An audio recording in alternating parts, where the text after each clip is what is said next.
يحدث الآن في هذه المنطقة بالتحديد. فسر لي يا سيد طريقي، فسر لي ماذا تعني بخطيرة وخطيرة جدا؟ ما هو مصدر الخطر بالضبط؟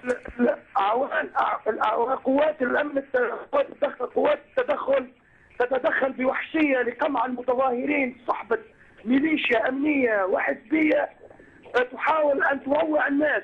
ولنا معلومات أكيدة أن قوات الأمن تدخل هاجمت البارحة، ليلة البارحة في منطقة سيدي سفيان ومنطقة الشكري وهذه المناطق القريبة من لافايت، هاجمتهم في محلهم بدعوى ملاحقة المتظاهرين.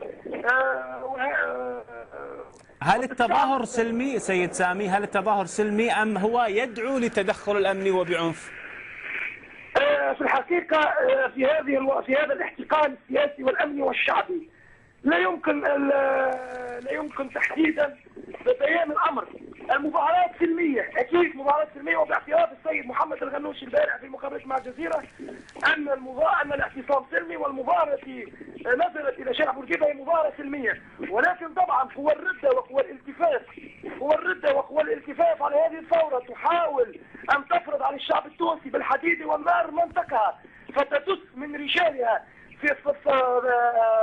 في هذه المظاهرات للتكسير والتهشيم وتحويل الوجهة السلمية للمظاهرات إلى وجهة أخرى.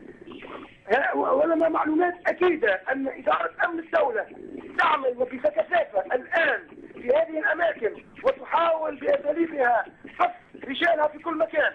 ولم تجد المعلومات أنه وقع انتداب شباب ما بين 19 و20 و18 سنة. هؤلاء الشباب يقع استغلالهم لأجل هذه الأعمال وهو من الخطورة. ونحن نخشى الآن على أنه قوى الردة التي اكتشفت في مدينة القصرين والتي اعتقل فيها أشخاص أن تكون هذه القوى هي نفسها التي تحرك مثل هذه الأعمال. هذه الأعمال الآن أصبحت تخرب وتدمر وتلتف على هذه الثورة وتهدد هذه الثورة في مصر.